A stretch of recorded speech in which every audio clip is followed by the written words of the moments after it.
Hi guys, continue on chapter 7.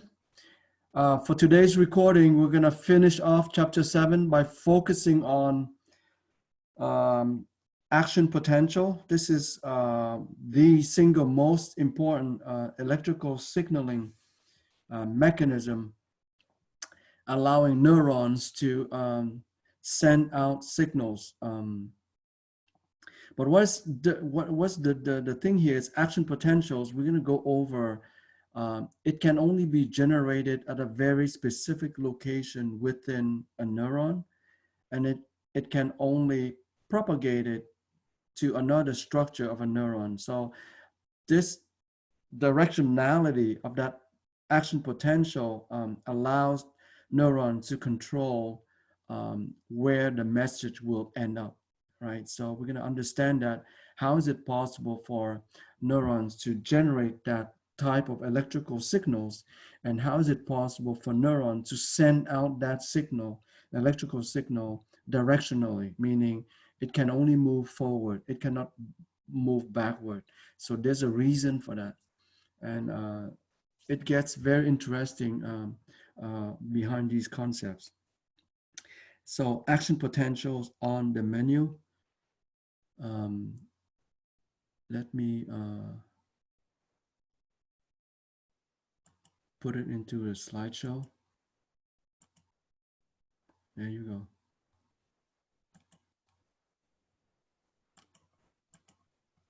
So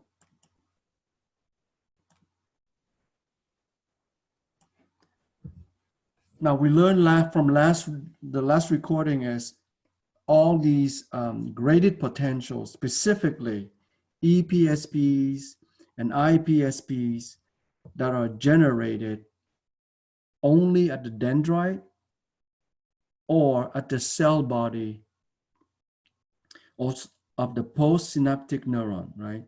Now this cell body, we exclude the axon hillock.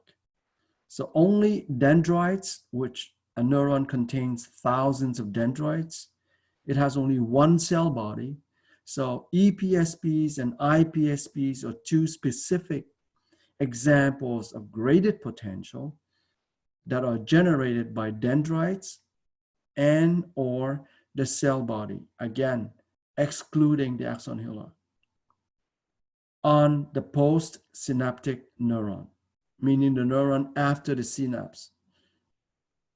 These EPSPs and IPSPs, remember, these examples of graded potential, meaning they will lose the intensity the farther they have to travel. So the longer the distance, the chances of these intensity goes to zero increases dramatically, to the point where they might not get ever to the axon hillock.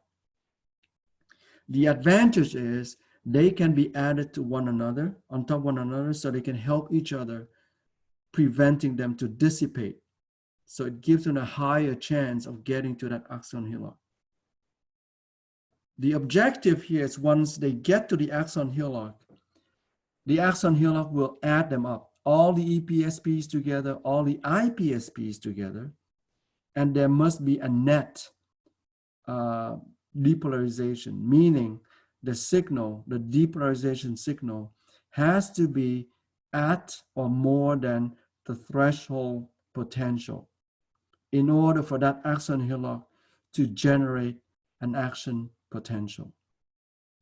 If the net sum of all these EPSPs and all the IPSPs fail to get to threshold potential, the axon hillock will remain silent, meaning it will not generate an action potential. Because of that, it's called all or none principle, meaning the action potential gets produced. If it's produced, it's 100% all the time, or zero. It's not possible for the axon hillock to generate a half measure action potential, right? It's a full-fledged action potential or nothing. And the only requirement is the threshold potential must be met, right? So if the cell membrane, the plasma membrane at the axon hillock it's minus 55 or more positive, then it will fire an action potential. So minus 55 minus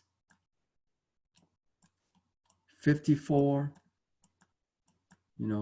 minus 53, so on and so forth. It will generate an action potential.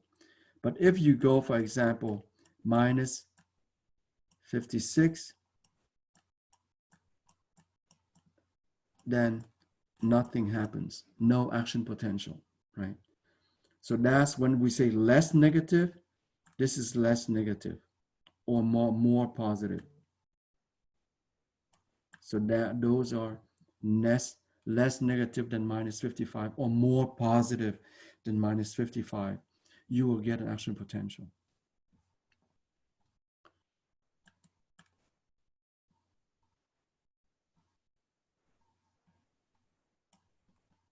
So there are problems. I mentioned EPSPs and IPSPs are greater potential. Amplitudes of local current dissipate with distance. The advantage is these greater potential can be added on top of one another. So at the axon hillock, that's the job of the axon hillock. The axon hillock will add all EPSPs and all IPSPs. And at the end of the day, threshold potential must be met for an action potential to be generated. If threshold potential is not met, axon hillock remains silent. So the axon hillock, for example, if it receives 1,000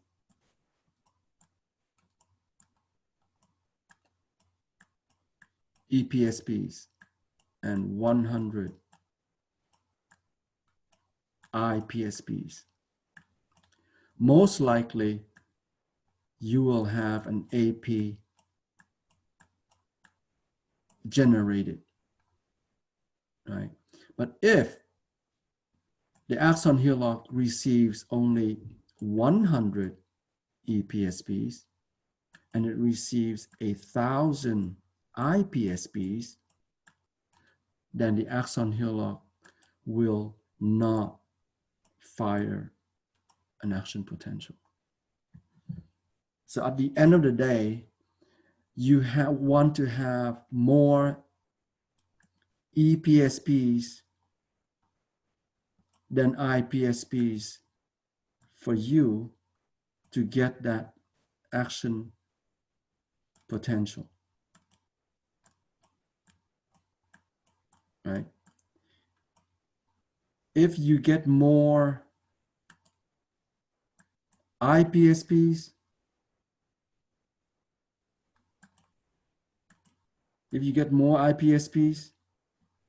then no action potential.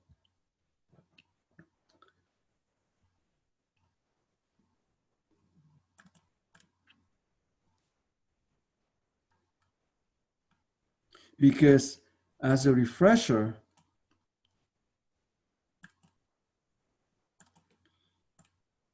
EPSPs are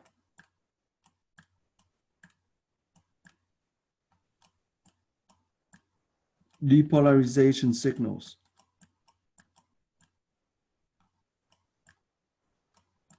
Right? You're flipping the potential of the cell membrane. So you're making the inner leaflet more positive. That's what we call it, depolarization. D means opposite, right? So you're flipping the polarity of the two leaflet of the cell membrane. IPSP, on the other hand,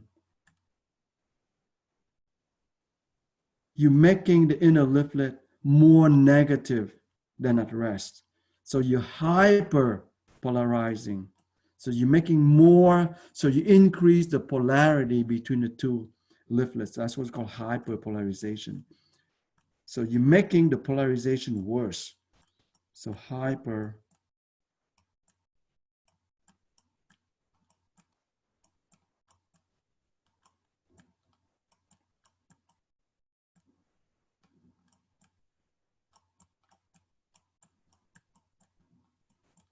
polarization.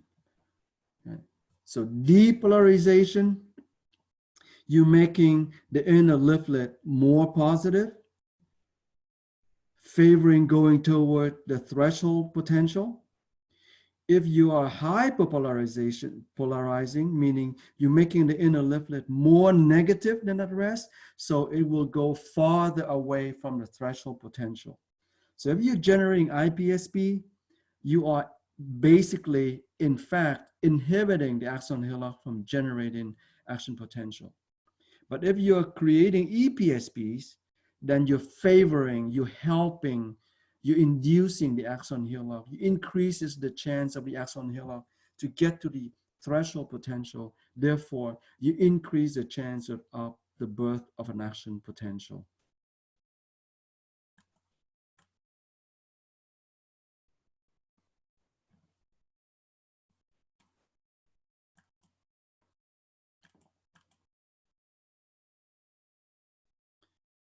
Now let's dissect the anatomy of an action potential. So when you have an action potential, this is the entire action potential here. So I'm going to write that in red so you see. So when you say AP, this is the entire action potential. Right? So that's the anatomy of one action potential. And the action potential consists of three distinct phases: phase 1, phase 2, and phase 3. So let's go over phase 1.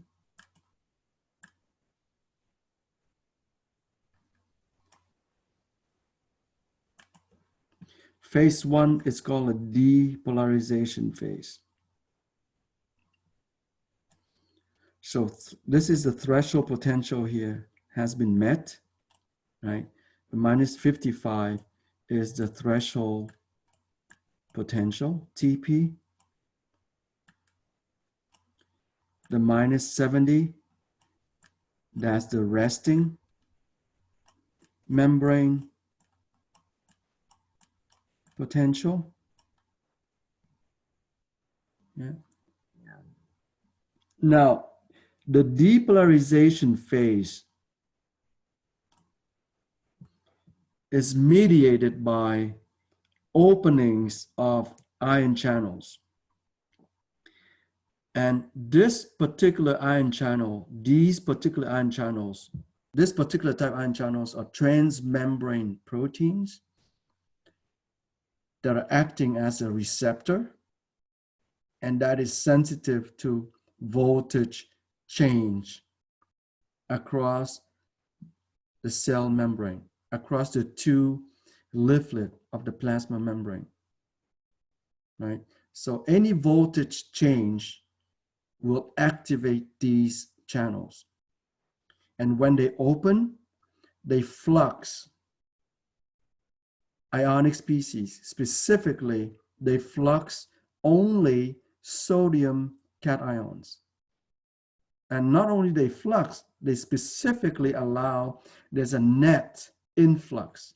So sodium cations will move from the outside of the cell into the cytosol of the cell. In this case, of the axon hillock of the neuron. So there's an influx of sodium cations, massive influx of sodium cations. So what you're doing here is sodium massively accumulates on the inner leaflet, so it causes the inner leaflet to become more positive.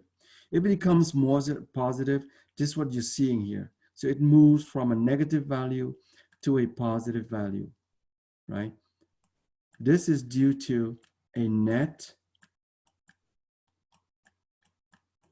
gain of positive charge.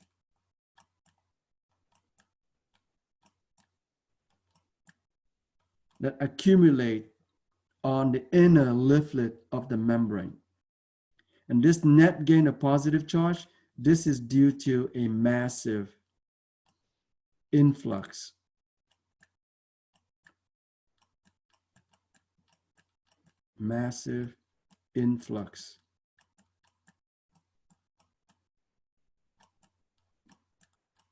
of sodium cations. And those sodium cations are fluxing through what is called voltage sensitive sodium channels. Now I wrote down the voltage gated sodium channel. That's from your book. And you should not use the word gated. Change that. Voltage, it becomes voltage sensitive.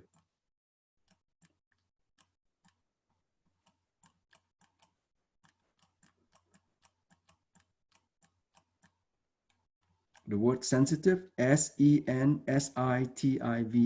right? So for the rest of the semester, we don't call them voltage gated sodium channels. We call them voltage sensitive sodium channels. We're going to talk about it later when we talk about the ligand gated ion channels, which is another family of channels. So that's the depolarization phase, phase 1. Moving on to phase 2.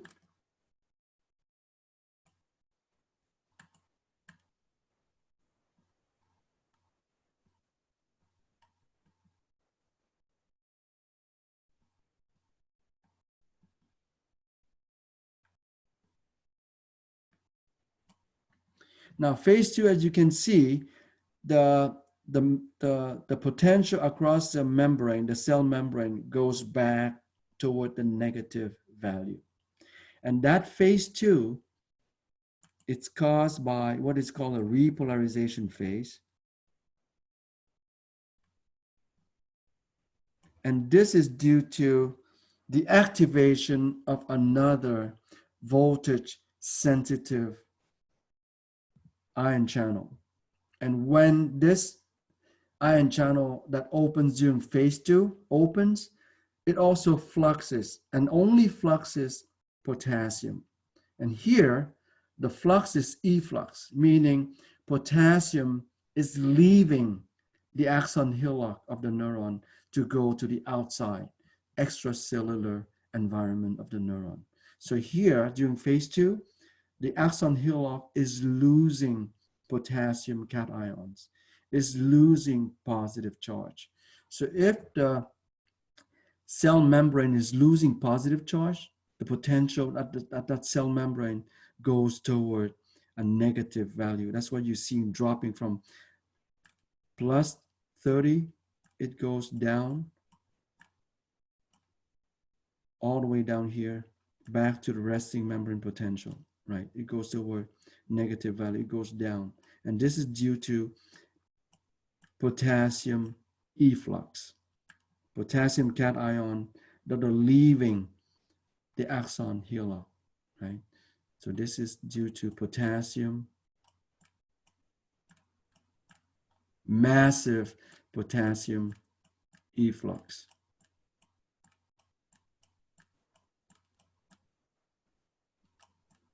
So potassium is leaving the inner leaflet of the cell membrane at the axon hillock and going toward the outside, to the point where the potential of the membrane repolarizes. So it goes back to its resting state toward minus 70. And then we have phase 3.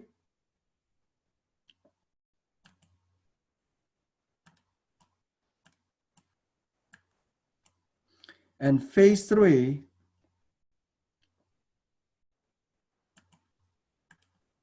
is mediated by the same potassium efflux, because the voltage sensitive potassium channel remains open longer than the sodium channels up here.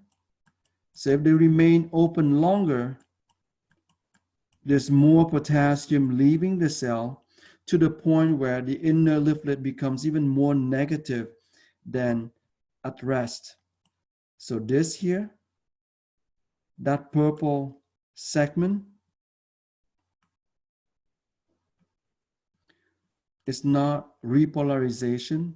That segment is called hyperpolarization.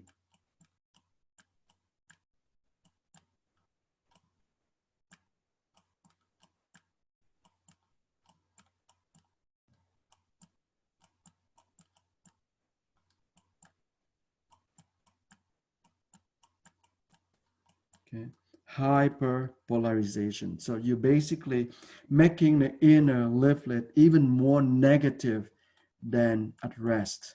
So it's more negative than minus 70, right? So phase 3 is more negative than minus 70. Phase 3 is more negative than the resting membrane potential.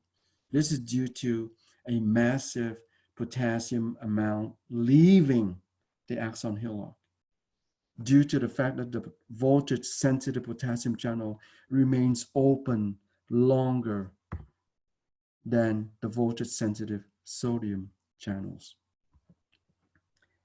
So those are the three phases of an action potential. Phase 1, depolarization. Phase 2, repolarization. And phase 3, hyperpolarization.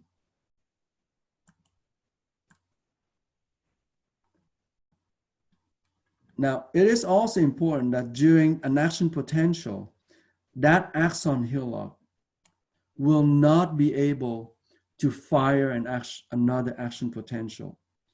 There's a period of time when that's not possible, and that period of time is called absolute refractory period, and that is actually happening right here. All this time, so when it starts, this time here, that's the absolute refractory period. In other words, the axon hillock is not possible to fire to generate another action potential. If you go into phase 2,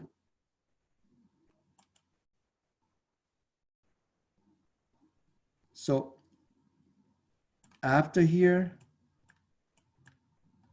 during phase 2, if the signal is strong enough, the axon hillock can fire an action potential, and that's called relative refractory period. So the absolute refractory period occurs during phase 1. So when phase 1 is happening, it's not possible for the axon hillock to fire an action potential. But when the action potential is in its phase 2, then it is possible for that axon hillock to fire another action potential if the signal is strong enough. If the depolarization is strong enough, it allows the axon hillock to fire another action potential. Only if it's the previous action potential is sitting at its relative refractory period. If the previous action potential is still in the absolute refractory period, that axon hillock is incapable. It's not possible for that axon hillock to generate another action potential.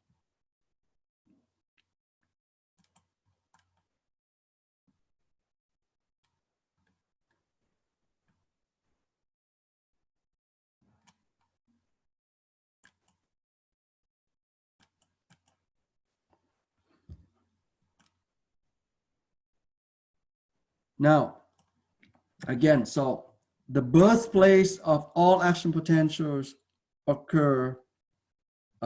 happens at the axon hillock.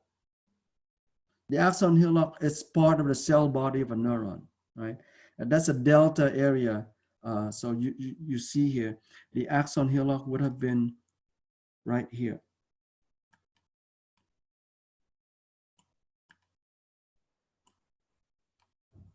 Oop, it's already shown.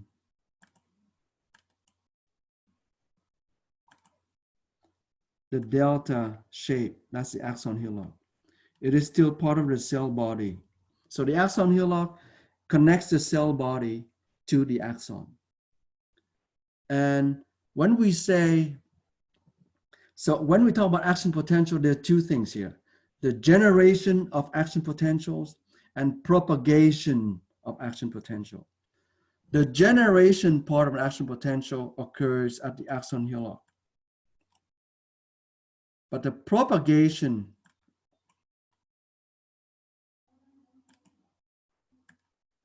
of action potentials occurs along axons. So this is an axon here.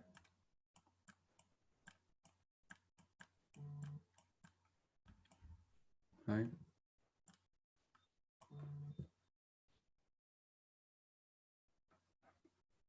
So we have propagation of action potential along axons, generation of action potential from axon hillock. Your book says conduction of action potential, right? That's why it says here continuous conduction. Again, this word, change that to propagation. Because when we talk about conduction, we are talking about movements of electrons. And in biology, you have conduction, electrons are free radicals, is deadly. In the case of an action potential generation, we are not talking about involvement of electrons. So there's no conduction here. We are talking about changing the polarity across the inner and outer leaflet of the membrane by changing the movement of ionic species, positively charged carrying ionic species, specifically sodium cations and potassium cations. There are no electrons involved here. So you have no business of talking about using the word conduction when you talk about action potential, generation, and propagation. So that's a correct terminology. Use the word propagation for the rest of the semester. I do not want to see you talk about action potential, generation, and propagation by using the word conduction. So this should have been continuous propagation. And continuous propagation of action potential occurs along unmyelinated axons, meaning axons that do not have multiple layers of myelin sheathing around their structure. So continuous conduction or propagation also occurs on the cell membrane of muscle fiber. So we're talking about skeletal muscle fiber, cardiac muscle fiber, and smooth muscle cells. So the continuous propagation mechanism is really slow because since there's no myelin sheathing, there are leakage, loss of charge, as you can see here, to the extracellular fluid. So there's a seepage of potassium and sodium. So that membrane, the cell membrane, is not insulating enough. And as the potential is moving along the axon, you are losing steam. You're losing signal intensity as well. So continuous propagation goes at the speed of a walking pace. So 1 to 2 miles per hour. So an action potential travels down an axon, unmyelinated axon, at 1 to 2 miles per hour due to the loss of charge, due to lack of insulating. So when you don't have myelin sheathing around the axon, you don't have insulations. If you don't have insulation, you cannot prevent charge, loss of charge across the cell membrane, because that cell membrane, that phospholipid bilayer, that plasma membrane, is not insulating enough. It cannot prevent charge loss across the two leaflet of that structure. So that's continuous propagation. So it's relatively slow due to loss of charge. And you have here an example showing you the voltage sensitive sodium channel. So when it opens, it allows massive sodium influx, but then this channel closes quickly by a mechanism called ball and chain. There's a ball at part of the channel that occludes the pore so sodium cannot get in, right? So this is why phase one of an action potential is brief, due to the fact that sodium, voltage sensitive sodium channels open only briefly.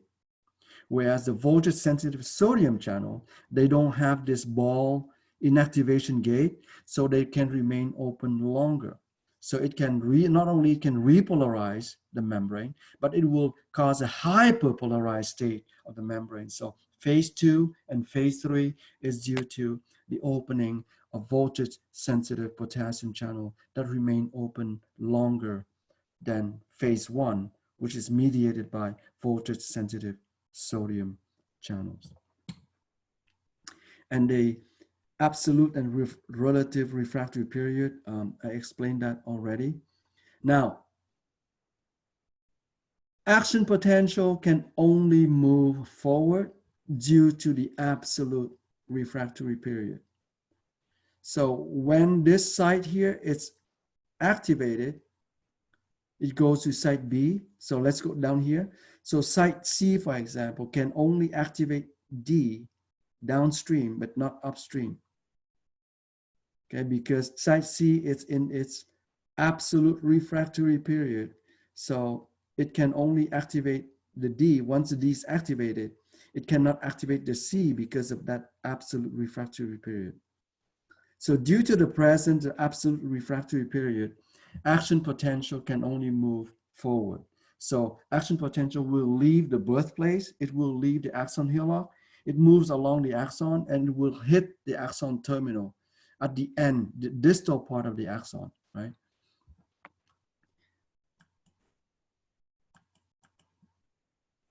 Now the next mechanism, this is a much more efficient mechanism called saltatory propagation. Again, change the word conduction to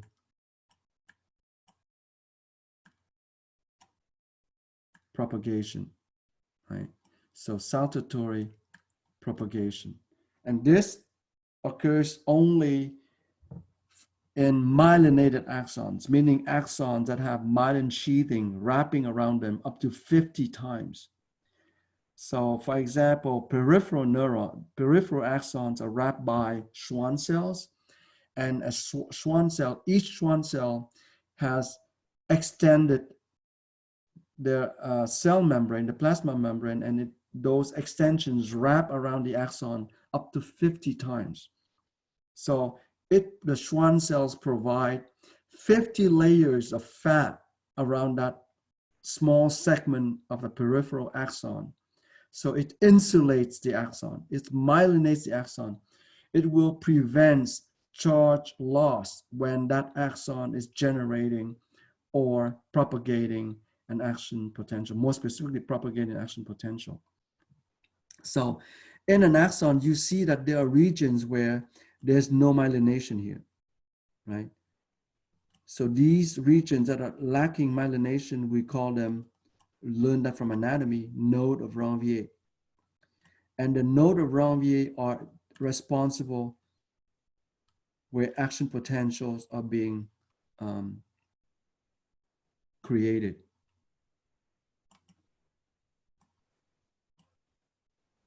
Because when you have myelination, you cannot create action potentials.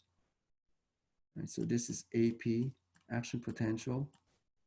You have an action potential here. You have an action potential here. Now, saltatory means jumping, and this is a misleading term. Action potential appear to jump from one node of Ranvier to the next.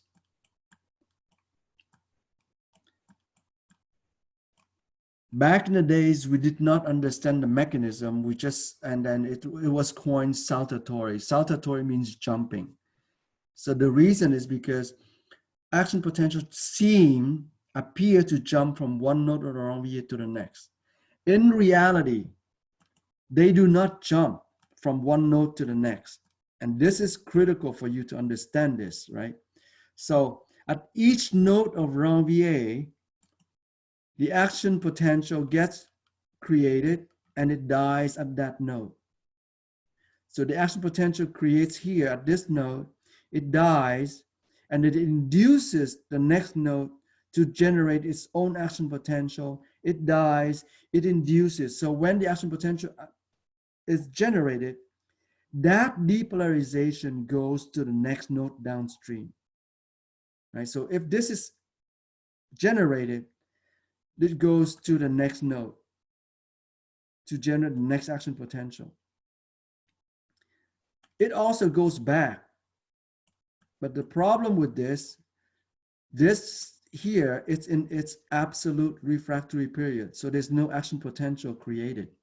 So the action potential can only move forward, right? So once this dies, gets created. This creation depolarizes the membrane, goes on to activate the next node. Goes back, it's not going to happen due to absolute refractory period. Because of that, the action potential can only move forward, leaving the axon hillock, moving toward the axon terminal. This is the axon terminal. The speed of propagation depends on two factors. The diameter of the axon, so the larger the axon, the faster the propagation.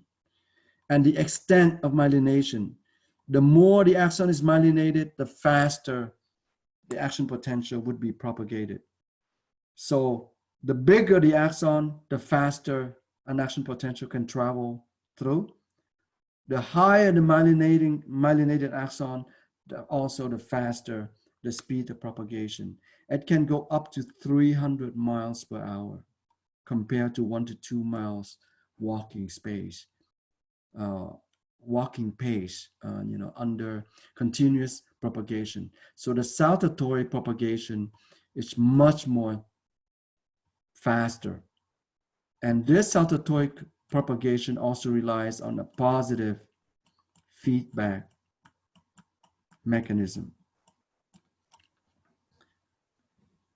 So the most critical component in order for the neuron to either generate or propagate an action potential, you have to have voltage sensitive sodium channel. If you have voltage sensitive sodium channel, you will be able to create an action potential. If you don't have voltage sensitive sodium channel, forget it. No action potential whatsoever. This is the reason also when the action potential travels down at the end of the axon and then hits the axon terminal, the action potential dies because the axon terminal at the cell membrane, the plasma membrane, the phospholipid bilayer of the axon terminal does not have voltage sensitive sodium channels. It has another voltage sensitive channel, but that's for another purpose. We're going to get to that, right? The reason why action potential dies when they hit the axon terminal is because the axon terminal does not have voltage sensitive sodium channel located at the cell membrane, located at the plasma membrane, located phospholipid bilayer of that structure that we call axon terminal.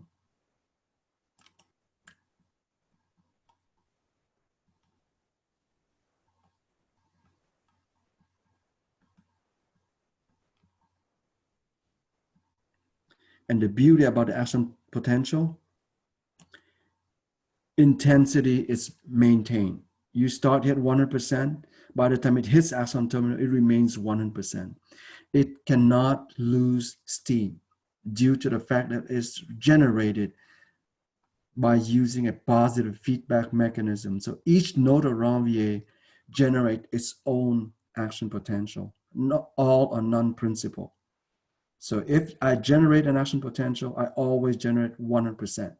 So the fidelity, the intensity, the faithfulness of that message remains the same from its birthplace, axon hillock, all the way to its dying place, axon terminal.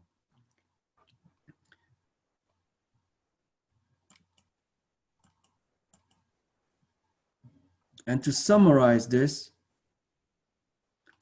type of membrane potential, MP stands for membrane potential. We have graded potential, GP stands for graded potential, and AP stands for action potential. So GP can only be generated at the dendrites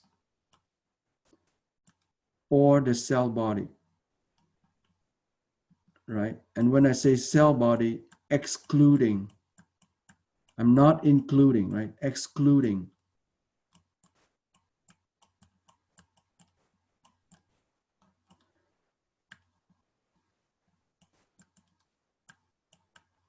the axon hillock, right? So graded potential here, we talk about EPSPs,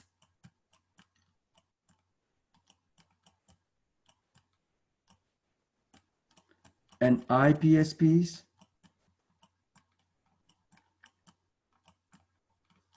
So they are generated dendrites as a cell body, and they have to get to that axon hillock.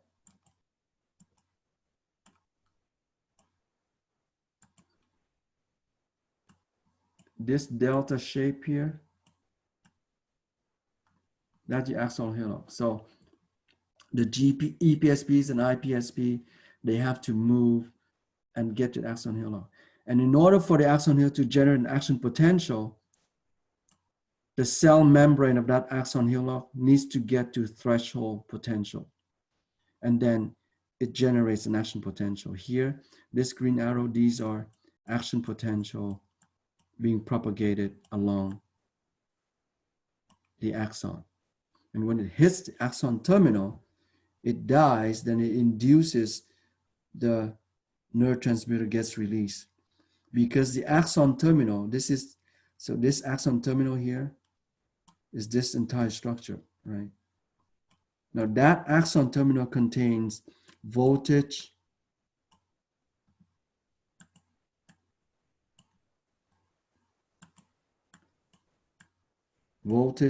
sensitive, calcium,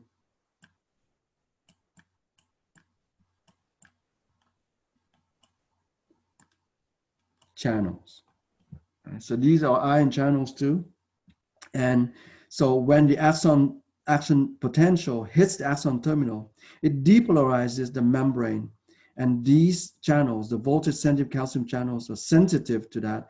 So they arrive on action potential, even though they die. Before they die, they activate the voltage sensitive calcium channels. And these guys open, allowing a massive calcium influx. So in other words, calcium will move from the outside of the cell into the axon terminal. So when calcium goes into the axon terminal, it induces vesicles, meaning little bags containing neurotransmitters.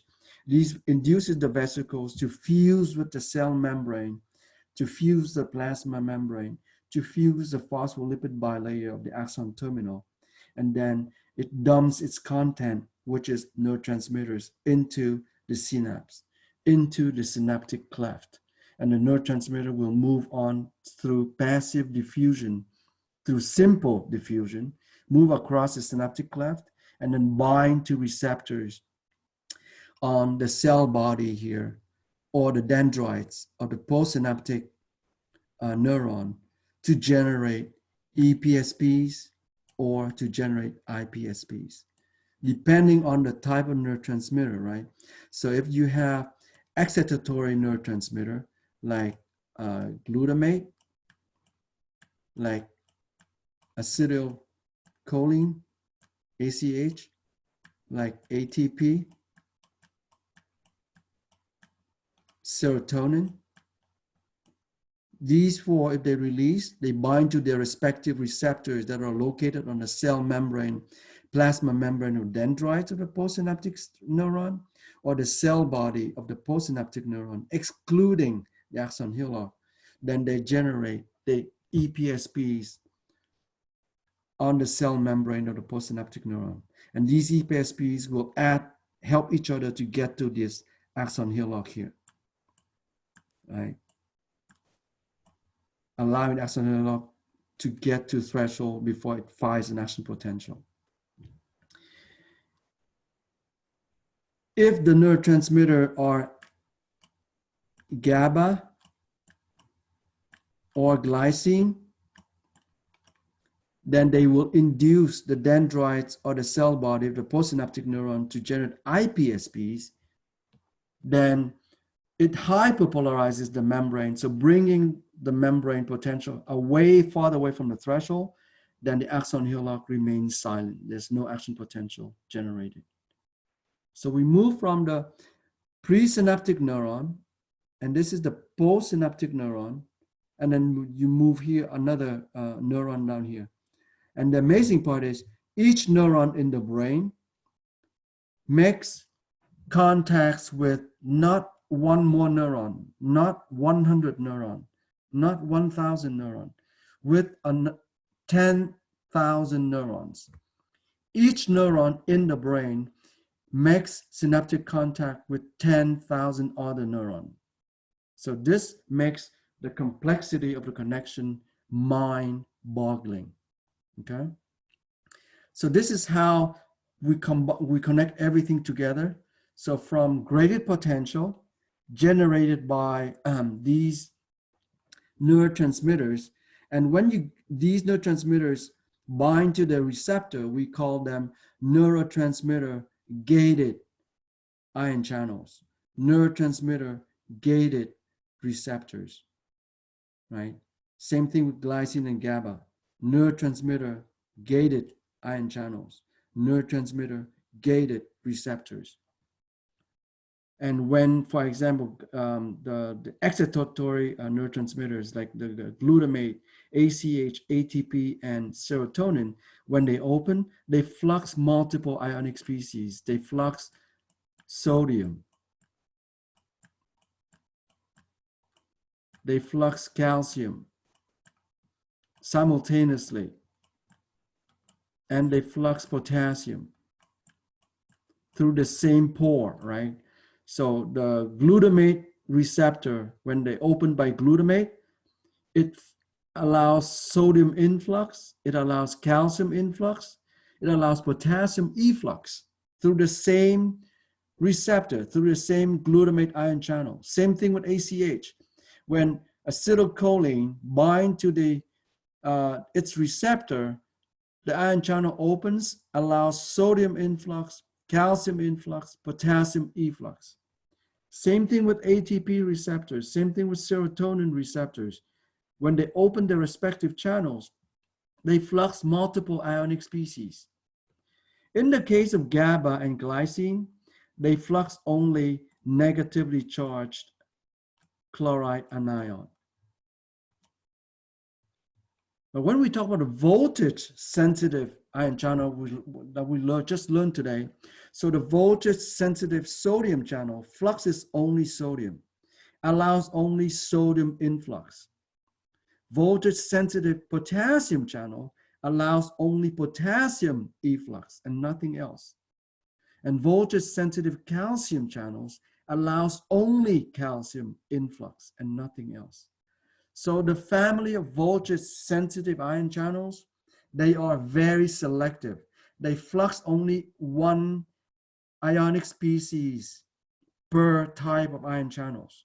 So voltage sensitive fluxes only, voltage sensitive sodium channel fluxes only sodium. Voltage sensitive potassium channels fluxes only potassium. Voltage calcium channel fluxes only calcium. On the ligand gated neurotransmitter gated, chemically gated channels like glutamate, acetylcholine, ATP, serotonin. When they open, they flux multiple ionic species through the same pore, through the same channel, through the same opening, right? They can allow sodium influx simultaneously, calcium influx simultaneously, potassium efflux. But the ligand-gated, neurotransmitter-gated anion channels like GABA and glycine, they are similar to voltage-sensitive guys because they flux only negatively charged anion here. Right? So only chloride fluxes through GABA-gated receptor or glycine-gated receptor or ion channels. So those are summarizing and which complete also electrical signals, more specifically EPSPs, IPSPs, and action potentials. There are more examples of graded potentials that we get to talk about them again when we talk about the senses. For example, receptor potential and generator potential. Those are two additional types of graded potential that we have not addressed yet, which we will. So keep those two in the back burner.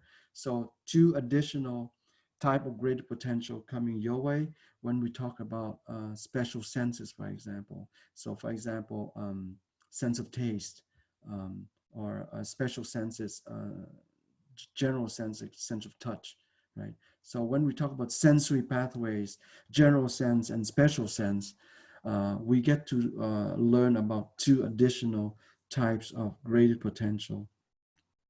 They are called receptor potentials and a generator potential. So with that, I'm going to end the second part of the chapter 7. And in the meantime, study them well. Even though the recording was brief and short, it's massive. It's packed with information. So a lot of abstract information that you need to go over the recording multiple times.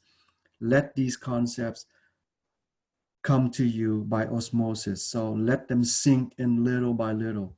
Do not cram this information the night before the test. Okay. So listen to this recording, the two recordings for chapter 7 multiple times. Take a lot of notes and don't hesitate to email me if you don't understand any concept pertaining to this challenging but also gorgeous chapter 7. On that note, I'm going to end today's recording, and then I will talk to you again during the next recording. In the meantime, be safe, stay safe, be happy, study well. Make me proud, guys. Take care. Until next time.